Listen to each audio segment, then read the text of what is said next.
Berdua Podcast. Assalamualaikum warahmatullahi wabarakatuh. Welcome back to another episode of Borak Berdua Podcast. with a straight face. Okay. Alright, Alhamdulillah. So, tadi borak dengan anak saya. Kita orang kalau makan, kita orang suka borak-borak tau. Macam sembang-sembang kan, macam mana kat sekolah, ada drama tak kat sekolah, you know, that kind of question kita akan tanya. So kebetulan tadi saya perform kat sekolah anak saya, and then kawan dia tanya, "Mami, you artis ke?" Dia tanya dekat my son kan. Lepas tu balik tadi masa saya ambil dia, Fayaz tanya I, "Mami, you artis ke?" Dia tanya. Dia tanya saya. Lepas tu saya cakap macam lebih kurang cakap macam tu kan. Lepas tu dia tanya saya, "Apa nama artis you, Mami?" Apa nama artis I Lepas tu saya pun cakap macam Akmal Abdullah. Lepas tu dia kata macam Akmal AF my teacher say Akmal AF. I macam okay, boleh Akmal AF, yes. Lepas tu daddy dia tanya, "Kawan you tak tanya ke daddy you artis ke?" Lepas tu dia kata, "Tak, my daddy apa?" My daddy bukan artis, my daddy podcaster. Ada. Alah. Nampak? Baru buat 3 episod tau. Ni episod yang keempat kan. Bajet ada lagi ke nak bayar ni? Alah. Kita tengah tunggu sponsor masuk lah. So last episode dah lah kalau tak ada bayaran. Amboi. Last episod terus Dia trial 3 je. Alah, dengan bini janganlah berkira.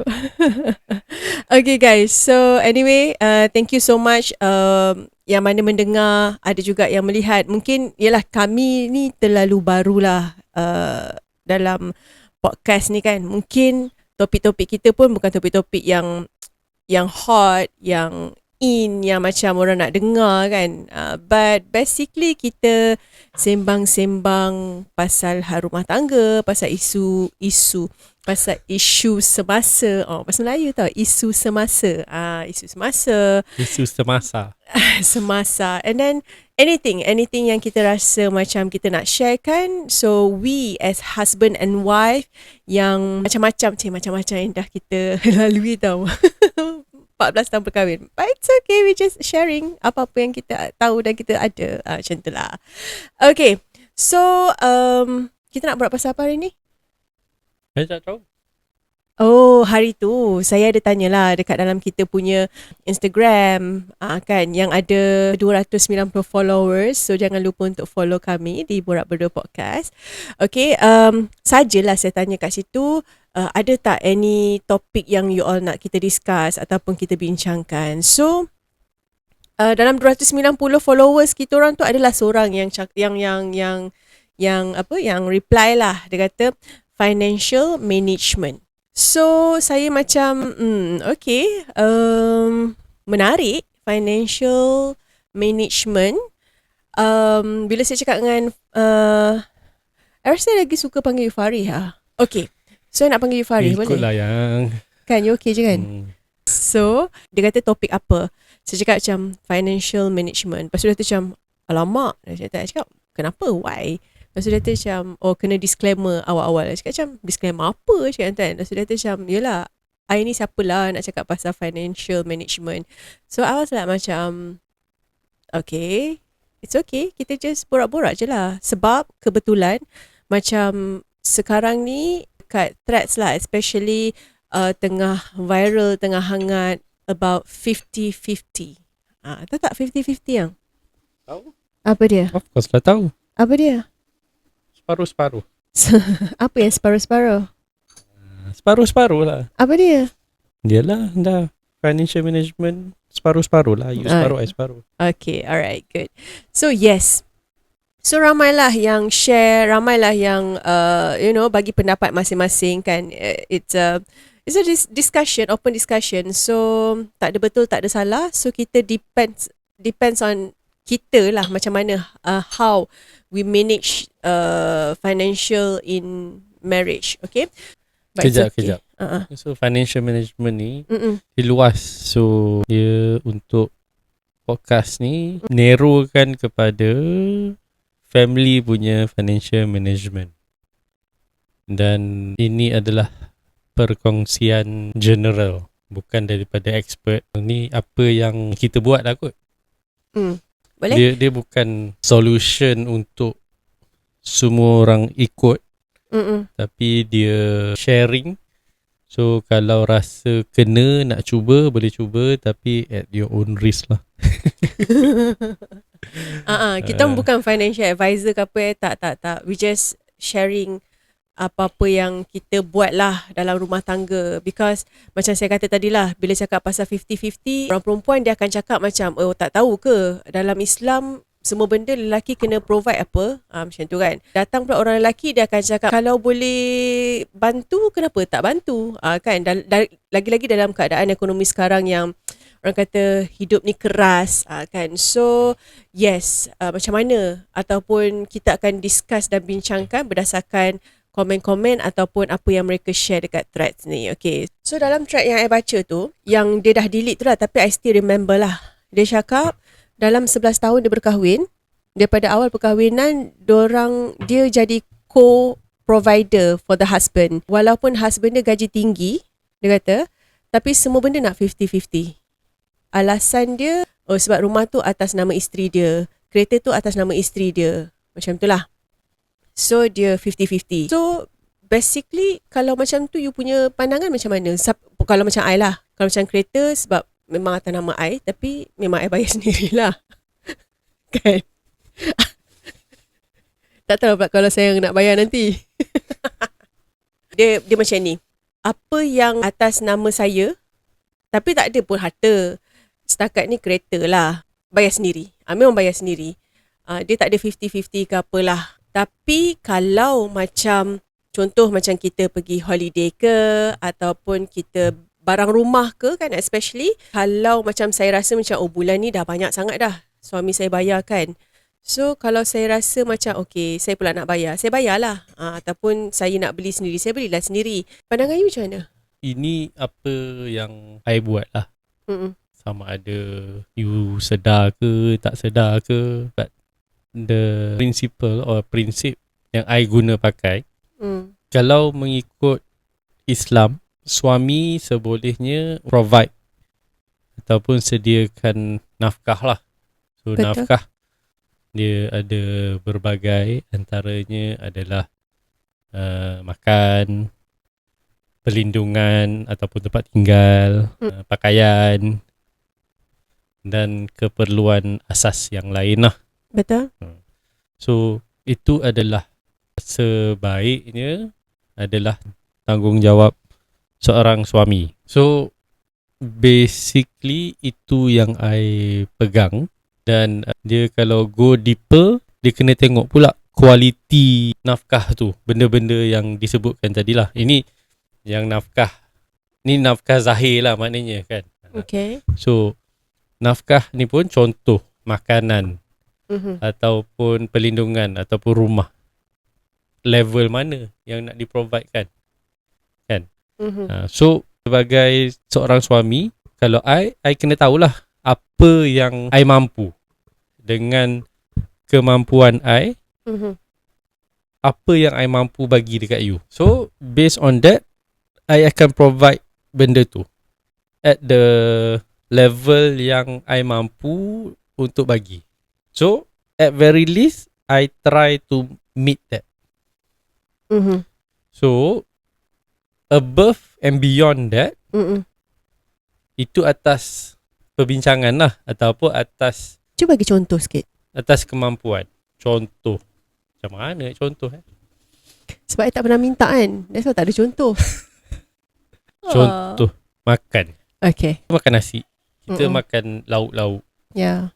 And then untuk kita standard food, beras biasa, ayam pun ayam yang biasa lah. Ataupun, bukan yang organik semua tu lah. Bukan yang organik. Okay. Bukan yang even sayur pun sayur yang biasa. Kalau ada organik, kalau tak pun okay. So and alhamdulillah, itu yang masih lagi I mampu. So I bagi je lah yang tu. So that's why kalau pergi beli groceries ke, beli je lah, because I know that is what we are eating. Faham? So that's fine.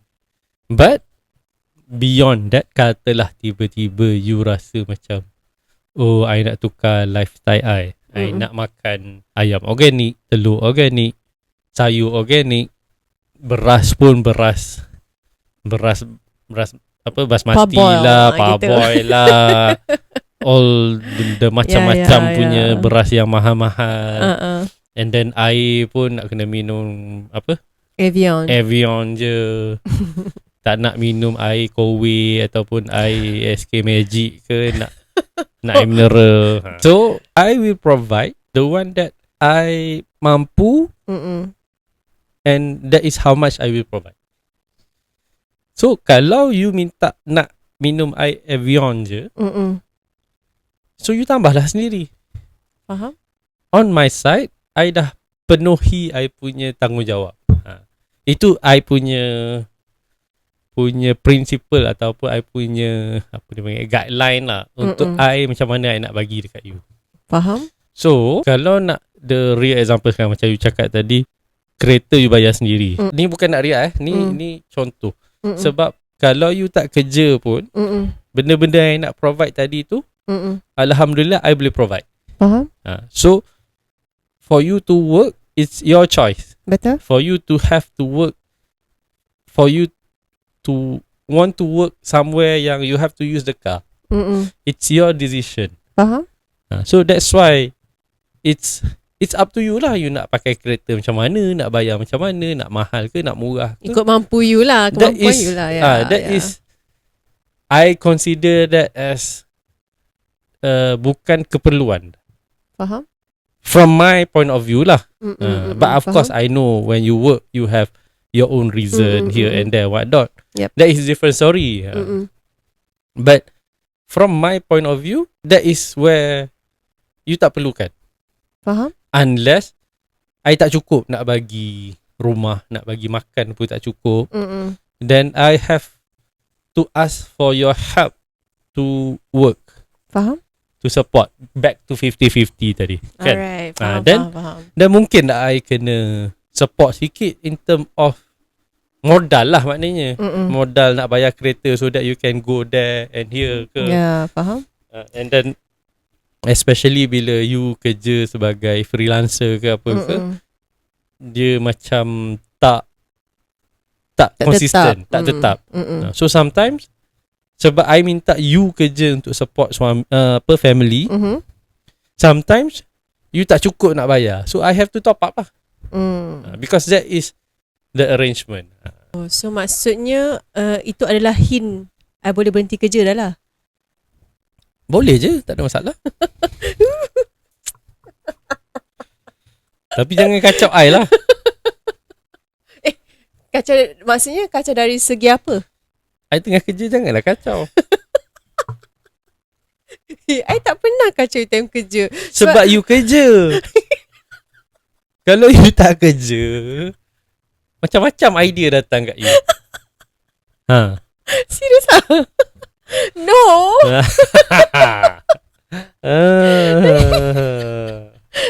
Yelah, kalau kita tak kerja, tak ada benda kot nak buat. Anak-anak dah besar kot, 13 tahun, 11 tahun semua dah pergi sekolah. So kalau I duduk rumah, I nak buat apa? Of course I akan kacau suami I. Nak kacau siapa lagi? You are my husband. Okay, alright.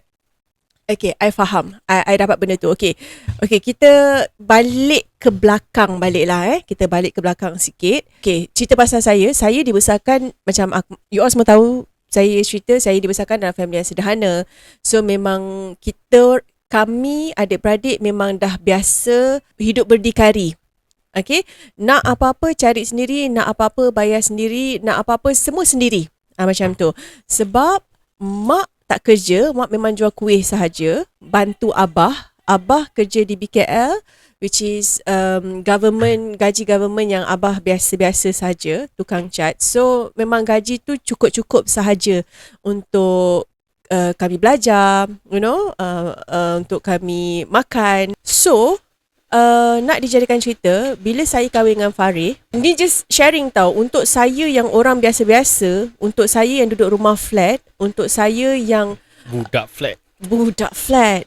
bangun kan, yang tidur, you know, that kind of tidur dekat ruang tamu ramai-ramai, and then the next morning tiba-tiba ada orang datang mengejut, angkat semua toto bawa masuk dalam bilik, you know, that kind of environment. Bila saya masuk AF, saya pindah rumah, alhamdulillah lah, dapatlah sedikit orang kata kelebihan, dapat duduk rumah bawah pula, sebab mak dengan abah pun dah semakin berusia kan, so tak adalah nak naik tingkat sampai tingkat 5, tak ada lift kan. So bila semua barangan-barangan saya ataupun semua yang ada dekat rumah saya tu semua benda yang bukanlah murah, tapi yang biasa-biasa, you know, yang saya rasa pada waktu tu pun mahal dah ni.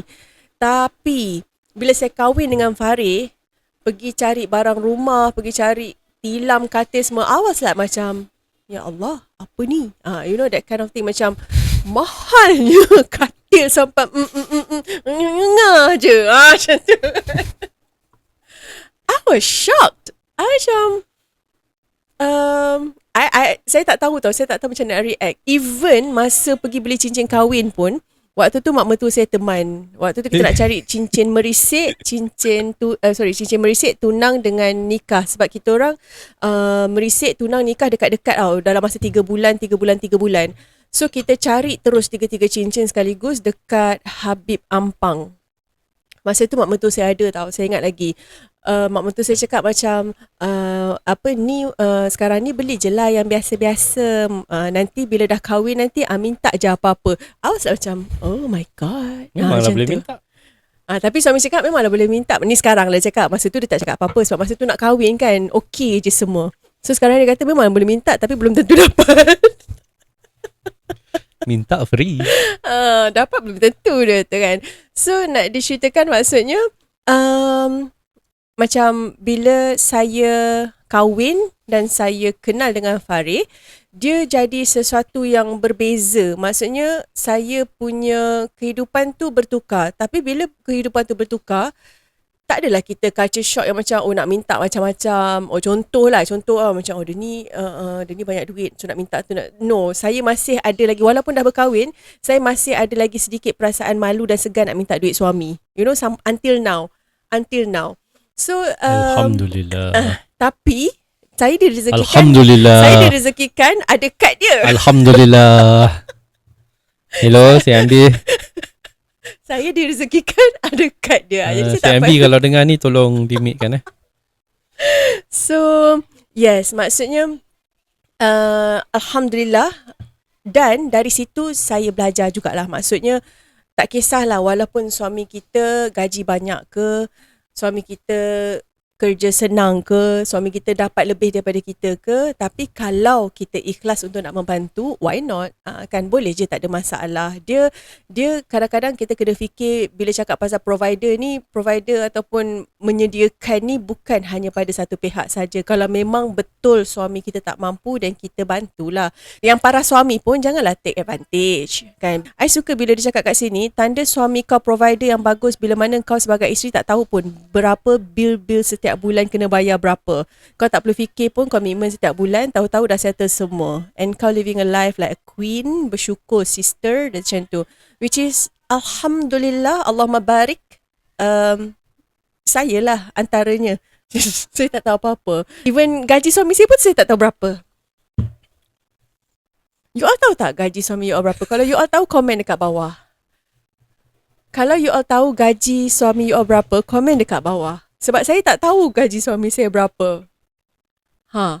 Hari tu lagi best tau. Bukanlah hari tu. Ni dah lama. Alhamdulillah. Ni dah lama. Saya tengah lepak dengan kawan-kawan dia kan. Tengah lepak dengan kawan-kawan Farid kan. Tiba-tiba kan kawan dia macam, Akmal nanti bolehlah minta beg baru. Farid ni dapat bonus banyak. I was like macam, bonus? Dia dapat bonus bila pun saya pun tak tahu. Alhamdulillah. If suami tak mampu bayar semua komitmen, tapi duit dia 100% dia habiskan untuk bayar komitmen, but at the end still ada yang tak cukup. For me, dia masih seorang provider. He just need your doa as wife and syukur. Maybe kita si isteri yang ni sedang diuji Allah, bukan suami. Ingat syurga tu mahal. So isteri tambah doa-doa kita untuk suami tahu. Oh, maksudnya dia bayar Dia je semua pujilah. komitmen. Dia bayar je semua komitmen. Cumanya dengan gaji yang dia ada tu masih lagi tak cukup untuk settlekan semua komitmen. So untuk dia itu adalah sesuatu, dia seorang provider lah, betul lah, walaupun mungkin at the end tu dia mungkin perlukan sikit daripada isteri dia ke, ataupun dia minta sikit daripada isteri dia ke, which is bagus, okay lah sebenarnya. Dia still jalankan tanggungjawab dia as a husband. Dia banyak faktor lah. But if today punya topic is about financial management, so bila dalam keadaan macam tu, first kali kena audit lah. Kena audit diri, audit lifestyle. Sama ada, are we living in the standard or the lifestyle of what we supposed to? Ni macam Mak Noor marah dah. Ya. Abang Mak Noor marah. Baru tadi jumpa dia. Dah tak kira salam kat dia. Tak sempat laju sangat dia jalan. Dah komplain apa semua, tapi sebenarnya tiap-tiap hari macam Ya. memanglah tak cukup. Faham? Kan? Because just to take that matcha punya example, for whatever reason you cakap, oh, I have to drink matcha every day. I have to drink coffee every day. Whatever reason you cakap, Kenapa you pandang I? that is not keperluan. That is all kemahuan. Sebab ada je orang yang hidup tak minum kopi, tak minum matcha, minum air kosong je. Hidup je okay je. You have to change that lah. Itu je. But kalau you mampu, go on, tak ada masalah. And kalau you nak juga buat, do it, but don't complain. Faham? Don't merengek. Oh, duit tak cukup lah, itulah ini apa semua. Ataupun kalau tak cukup juga, don't complain, work harder or work smarter to get more. Faham? Usahalah, and then you have to do that lah. So that's why firstly audit yourself. Faham? Kalau tak, I report kat Mak Noor. Okay.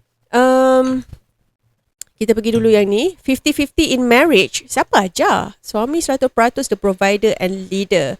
Isteri 100% obedient and 1000% adorable. This isn't modern math. This is divine balance.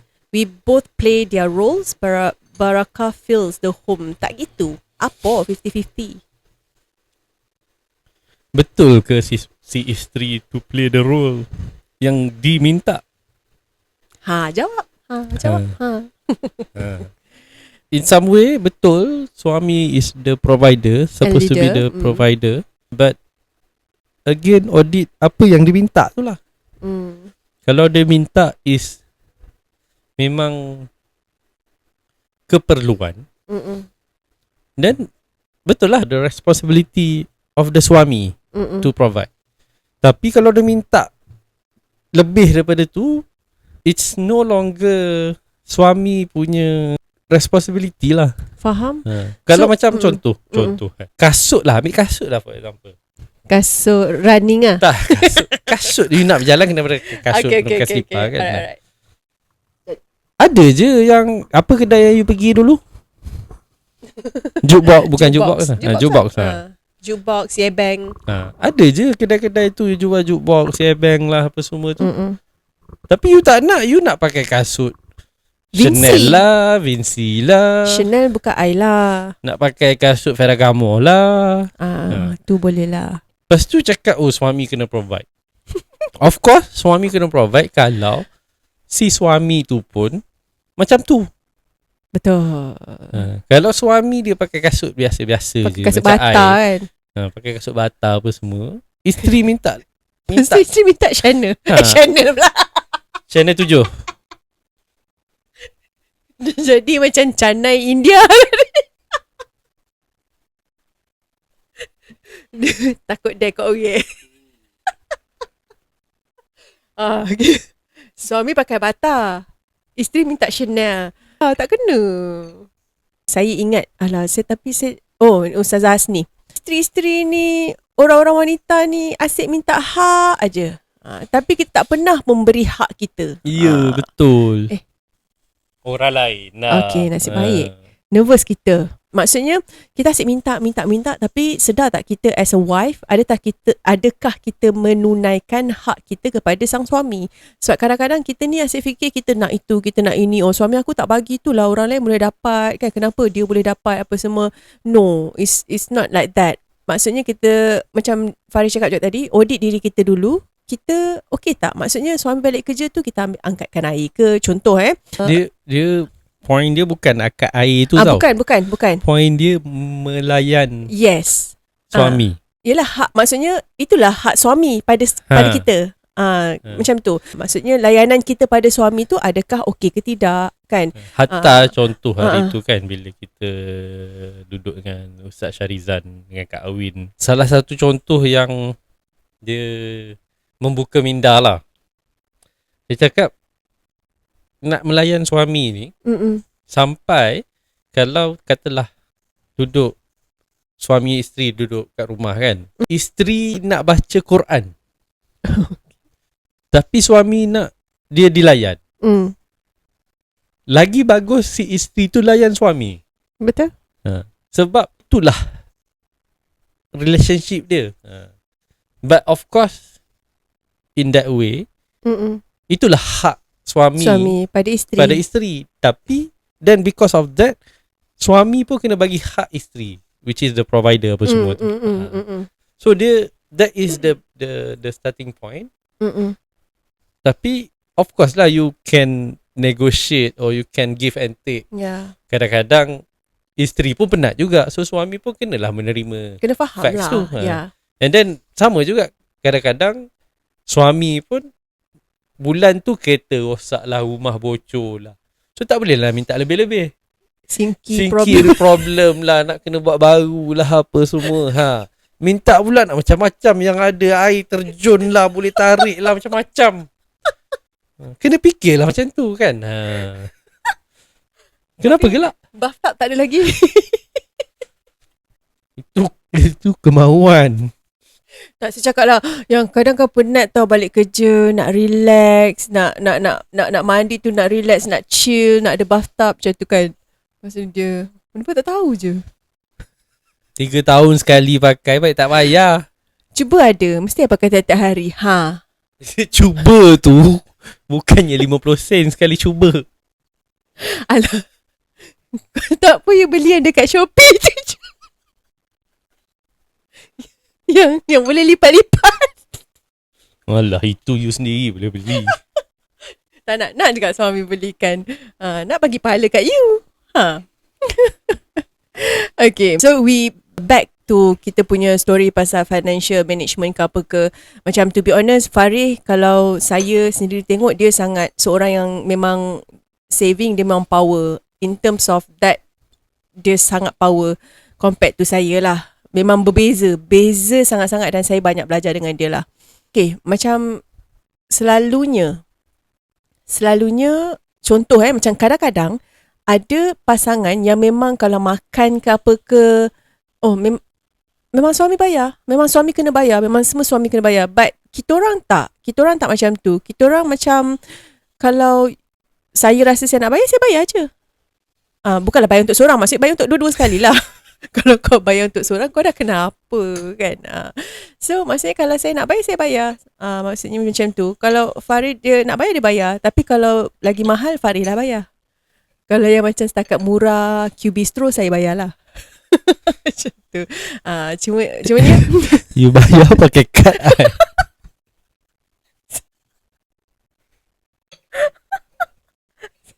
Betul. Itu tak kira you bayar tau. Kadang-kadang pergi beli groceries pun, saya bayar pakai kad dia. Beli groceries memang you bayar, but you yang pergi. Penatlah macam ni. Ya. Okay, serious talk, okay? Okay, maksudnya macam tu lah. Dia macam ni tau, dalam rumah tangga tu, apa-apa pun, dia macam kita give and take. Dia jangan berkira. Contoh macam kalau kita orang ada tradisi yang macam birthday, birthday Faris ke, birthday saya ke, ataupun anniversary ke, kita orang akan pergi bercuti tau. So, anak-anak kecil-kecil memang boleh kata every year, maknanya every year tu 3 kali lah. Birthday saya, birthday Faris dengan anniversary. So kita akan keluar lah pergi mana-mana, memang berdua sahaja tau. Which is kalau macam birthday Faris, memang totally saya akan keluarkan the belanja within my budget. Kan, contoh kalau saya cakap macam yang I mampu pergi Langkawi je lah. Kan, kalau macam Farid dia mampu bawa saya pergi Vietnam, pergi Vietnam. Macam tu kan, kita pun tak adalah nak demand, no I nak London, sorry. Okay, maksudnya macam tu. Tak boleh lah, benda tu semua dia macam, you know, dia appreciation ataupun kita menghargai pasangan kita without, dia bukan kebendaan tau, dia more tu macam tanda penghargaan to each other. Tapi kalau kata kita mampu nak pergi Port Dickson, kita pergi je lah Port Dickson. Dia, it's not about the amount. Dia adalah penghargaan pada isteri, pada suami. Itu yang seronok. Tapi kalau macam anniversary, kadang-kadang tengoklah kita share ke. Tapi bukanlah bila kata birthday Faris saya bayar semua, tak ada. Kadang-kadang dia bayar juga. Kadang macam makan ke apa, dia bayar je. Macam tu. So, tapi kalau birthday you, I bayar semua. Tapi kalau birthday tu kenalah. Dia macam, dia lain lah sikit. Dia treat like a queen, macam tu kan. Satu je konsep dia, jangan berkira dengan pasangan. So macam all the bills apa semua memang Faris settle lah. Rumah apa semua memang Faris settlekan. Kalau ada apa-apa rosak kat rumah ni pun Faris settlekan. Anak-anak Faris settlekan. Apa ya hari tu saya cakap kat you saya tak sempat kot nak masak ataupun saya balik lambat. Lepas tu dia macam ask bibik lah to cook ke apa, something like that. Tak best lah sebab kalau saya ada masa saya akan masak. Lepas tu dia macam that's why I bayar dia. That's why I ambilkan you maid. Macam tu lah. Ada husband kan, dia buat isteri tu memang macam orang gaji lah. Maksudnya semua benda isteri buat seorang-seorang. Dia tak buat apa-apa pun. You know. So of course lah ramai wanita-wanita di luar sana yang marah kan. So diorang kata tak boleh lah buat macam tu. If you tak ada pembantu, so you as a husband bantulah sama. But if you can provide maid, then it's a different story. Dia bantu tu, bila you boleh you bantulah, whatever however you do it. But bila boleh bantulah. But take it as a transaction lah. Okay. Because bila orang cakap okay, isteri kena masak, kena apa semua, but that is not the right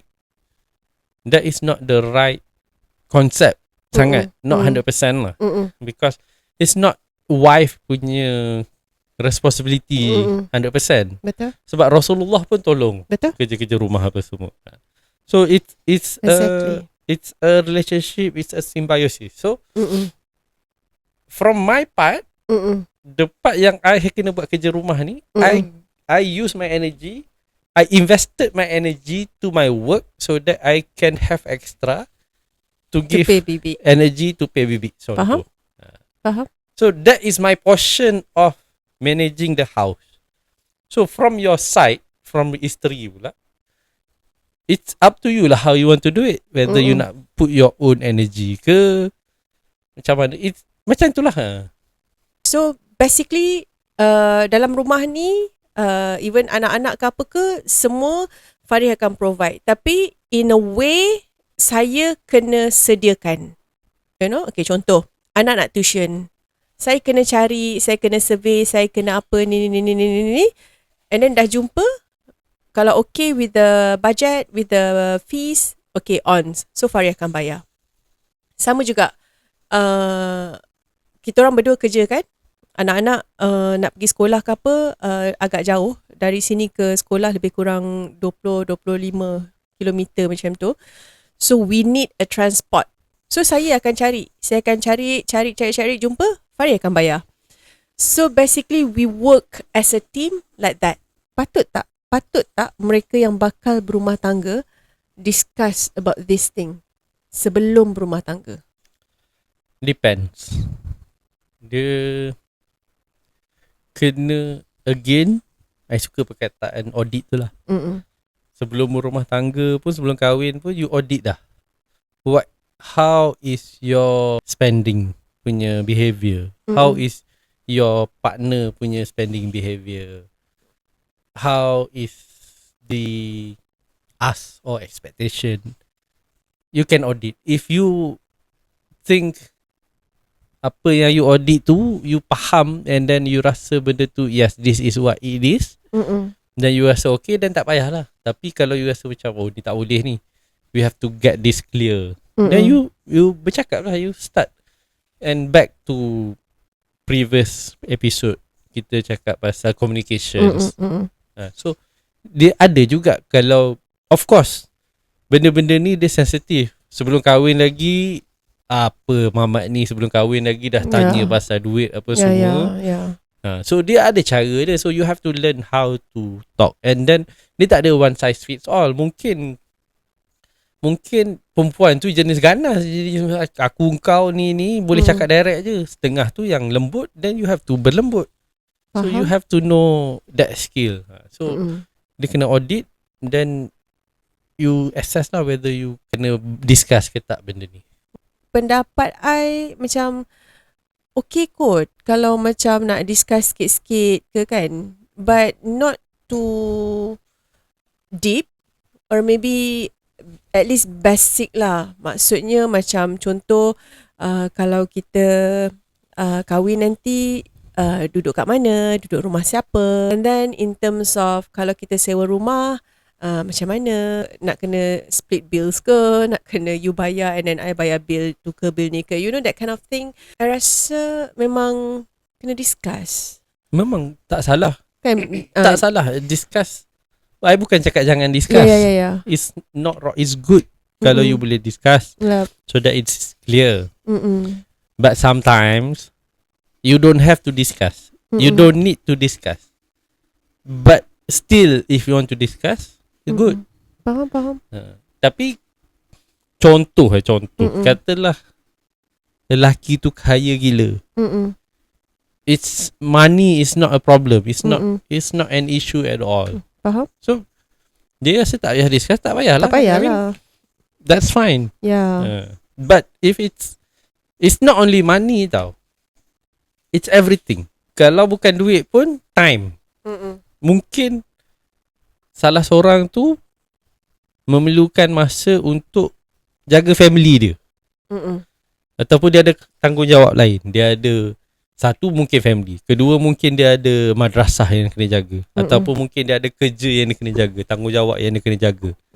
So itu kena clear lah. Okay, kita kahwin, tapi I ada this tanggungjawab. So kalau you okay, tak apalah. I will try to provide the time, tapi I need sometimes a portion of my time to handle all this yang I dah ada. Yeah. So again, if you think there are something that you need to discuss before kahwin, discuss lah, which is good. Tapi sometimes kita tak payah discuss lah, it's okay. Betul. Benda tu memang saya pun discuss juga, sebab saya seorang selebriti gitu. Gitu, artis katanya anak you. Benda tu memang saya discuss lah. Saya memang cakap siap-siap dengan Faris. Saya cakap macam, okay, kerja I macam ni. So I punya activities macam ni. So are you okay with that or not? Kan? Kalau okay, kita teruskan. Kalau you tak okay, then tak payah. Macam tu lah. So wow. And Alhamdulillah dia kata you okay. Dah sayang I ke time tu, tak boleh tinggal lah I. Dan Alhamdulillah dia okay, dan kita continue everything. Dan sepanjang tu bila saya kerja tu, saya tak pernah lah bawa dia, kan, because I think kerja is kerja lah. Dia pun dalam bidang professional, so we just go our own ways waktu bekerja kan. So then okay je, so tak ada masalah pun. Tapi yes, betul, bila nak discuss tu sebelum kahwin tu, not just pasal duit or pasal financial. Banyak benda yang sebenarnya kita kena discuss sebelum kahwin ni, sebab perkahwinan ni ibadah yang panjang. Perkahwinan ni sesuatu yang banyak ujian, akan banyak dugaan. But at the end of the day, how we manage, kita compliment each other, semua tu akan ambil masa lah. Dan it's not easy, bukan mudah setahun dua. But insyaAllah kalau kita doa, kalau kita minta pada Allah dan kalau kita sama-sama ikhlaskan diri dalam perkahwinan, tak ada orang kata buang ego ke tepi, insyaAllah kita masing-masing selesaikan hak masing-masing, insyaAllah sakinah mawaddah warahmah insyaAllah. Kesimpulan lah, maksudnya kalau cakap pasal 50-50 ni, dia tak adalah salahnya, dia tak ada masalah pun, okey sahaja. Dia depends on individual. Macam saya katalah, kalau kita kena 50-50, kita jangan letak kat media sosial. Of course, orang akan cakap macam-macam dan akhirnya kita pun terpengaruh, terus kita rasa macam daripada ikhlas, kita akan jadi macam tak ikhlas. No, it's a big no. So, kita sendiri boleh tengok keadaan suami kita macam mana, kita tengok perbelanjaan suami kita macam mana. Kalau dia memang betul-betul tak mampu, dan kita bantu. Kalau kita pun ada pendapatan. Kalau kita tak ada pendapatan, then we discuss macam mana kita nak tambah lagi, macam mana kita nak settlekan commitments and everything. Kalau kita boleh kurangkan, kita kurangkan apa yang patut, contohnya kan. So, benda tu semua kita boleh discuss. Penutup dah, cepat. Kesimpulan dia, audit, jangan berkira, jangan take advantage. So kita dalam take away family financial management. First kali audit your financial, audit your lifestyle, audit your expenses. Then bila dah audit, discuss and agree apa yang nak buat. Bila dah agree pun jangan berkira, give and take. Kena give and take, and then jangan take advantage. Okay guys, thank you so much untuk episod yang kali ni. Okay, sorry kalau ada yang terasa hati, sorry kalau ada yang terkasar bahasa, sorry kalau kita ada sharing benda-benda yang you rasa macam mengarut-aruran ni kan. Okay, kita hanyalah manusia biasa dan kita hanya sharing based on pengalaman dan apa yang kita orang lalui, itu sahaja. Okay, yang tak baik semua tu daripada kami dan yang baik-baik tu semua adalah daripada Allah Subhanahu Wa Taala. Semoga berjumpa lagi dalam episod yang akan datang. Bye, Assalamualaikum.